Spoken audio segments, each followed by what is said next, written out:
In search of the wild horses of Louisiana. Yes, indeed, Louisiana has wild horses. Actually, very few people know about them, including the folks who live in Louisiana. If you search for wild horses of Louisiana online, you will find very little information. The wild horses are living in the Kisatchie National Forest and on parts of Fort Johnson, which was formerly known as Fort Polk. The Kisatchie National Forest website does not mention wild horses at all, and there is only one single sentence referring to feral horses on the Fort Johnson website. We believe that there are two main reasons why these horses are relatively unknown. First, forested areas make them less visible, and military training grounds are often closed to the general public. Have you ever observed wild horses in heavily forested areas? Here is a short video I made of some wild horses in the Carson National Forest in New Mexico. They are highly camouflaged, they move quickly, and they go deeper into the woods to hide. Then they sneak out to take a peep at the humans with cameras, but they are very skittish. Wild horses have a strong survival instinct and flee from danger. As you can see, forest horses present quite a challenge to photographers. The horses on the land owned by Fort Johnson can be seen, however, grazing on vast open meadows. Unfortunately, the general public is not allowed to freely roam the land because it is often used by the military for combat training. A large tract of land called Pison Ridge can be used by hunters and visitors on certain days, and a schedule is posted online by the military and forestry service. There is close collaboration between these two governmental agencies along with the Louisiana Department of Fish and Wildlife, who require people to have permits to visit wildlife management areas, commonly called WMAs. Within this area is the Fort Johnson North WMA, formerly known as the Pison Ridge WMA. It sounds confusing, and it is. As a habitat for wild horses, it can be daunting for humans who want to visit the area and to find them. In June of 2023, I had the opportunity to visit Pison Ridge, and I encountered at least 100 horses. They are definitely there. The Kisatchie National Forest consists of 5 ranger districts and encompasses approximately 604,000 acres. People visit the area for camping, hiking, biking, ATV riding, horseback riding, fishing, boating, and hunting. There are over 50 camping areas and hiking trails in this vast area. Among the 5 districts, wild horses can be found in the Calcasieu District and the Kisatchie District. Throughout the United States, there are many herds of wild horses that are managed by the Forestry Service, a division of the U.S. Department of Agriculture. However, Kisatchie has no wild horse management plan. In a conversation with the head wildlife biologist, Mr. Smith told me that the focus of his program is endangered species like the red-cockaded woodpecker and Louisiana pine snake and the containment of wild boar. He validated that the horses have not presented a problem on forest lands. Evidently, they have not multiplied to the level of an invasive force. Wild horses in other areas have been known to hang out in campgrounds to scavenge for food or even block traffic, but this has not happened in Louisiana. It can accurately be stated then that the wild horse population does not exceed the carrying capacity of the environment. When that happens, animals starve and ecosystems are depleted. So, there is currently an amiable coexistence between the wild horses and their environment. Mr. Smith did state that if the horses become a nuisance, then a management plan would have to be established. He also stated that they have encountered horses and donkeys that appear to have been released into the forest. There is no fencing, and the 5 districts are interspersed with private land.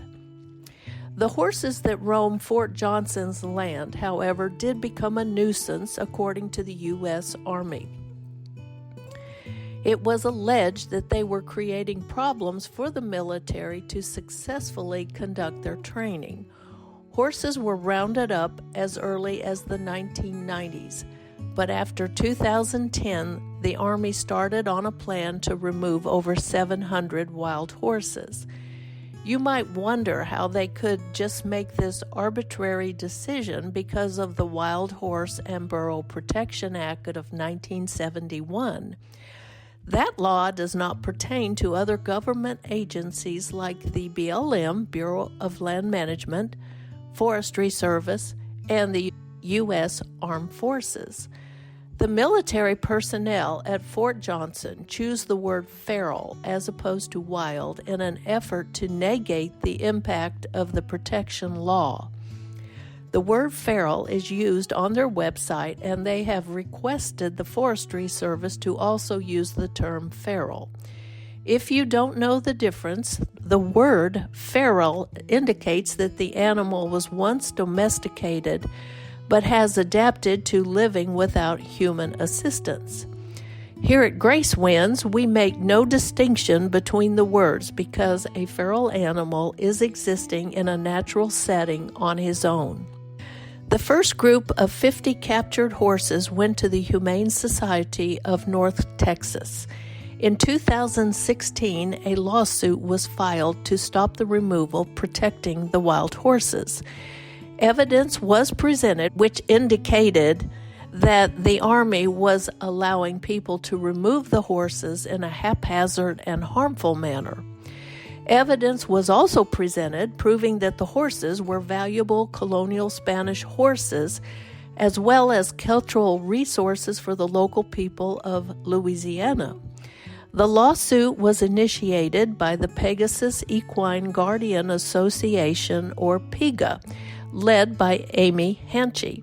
It was handled by the Tulane University Law School in New Orleans.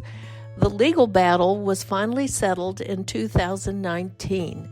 PEGA lost its case in court, but the Army had to conduct an environmental assessment required by military protocol.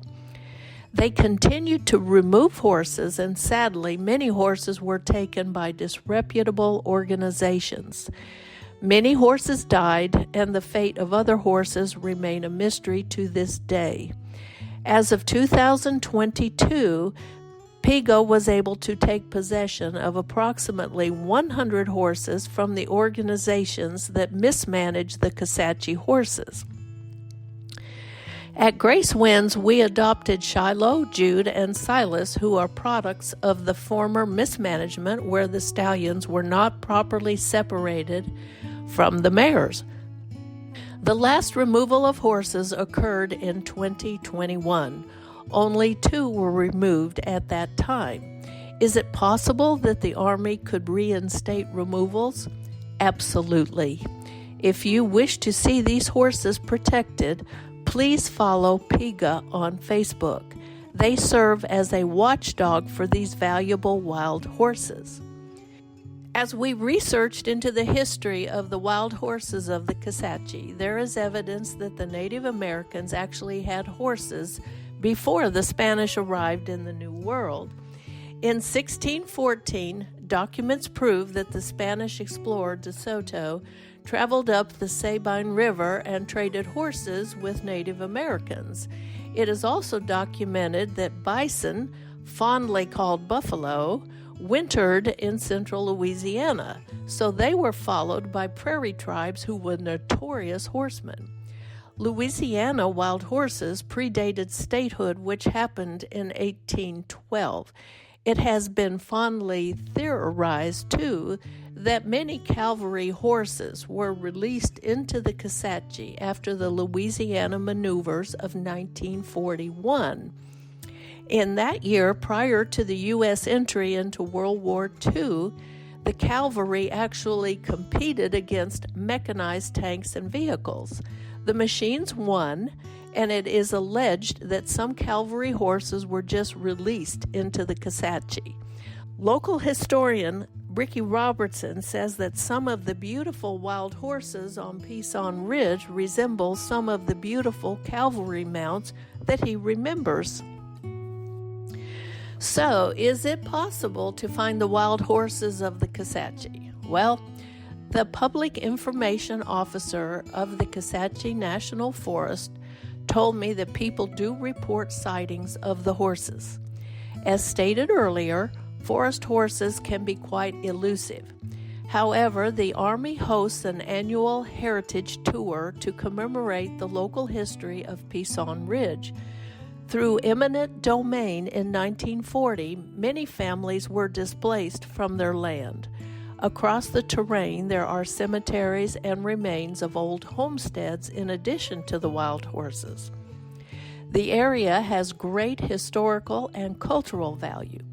Ricky Robertson told me that he would encourage wild horse enthusiasts to contact Fort Johnson to sign up for the annual Heritage Tour. He no longer leads the tour, but it is still an annual event where people can see these amazing horses as well as learn about a time gone by. Mr. Ricky says that the wild horses are part of his heritage.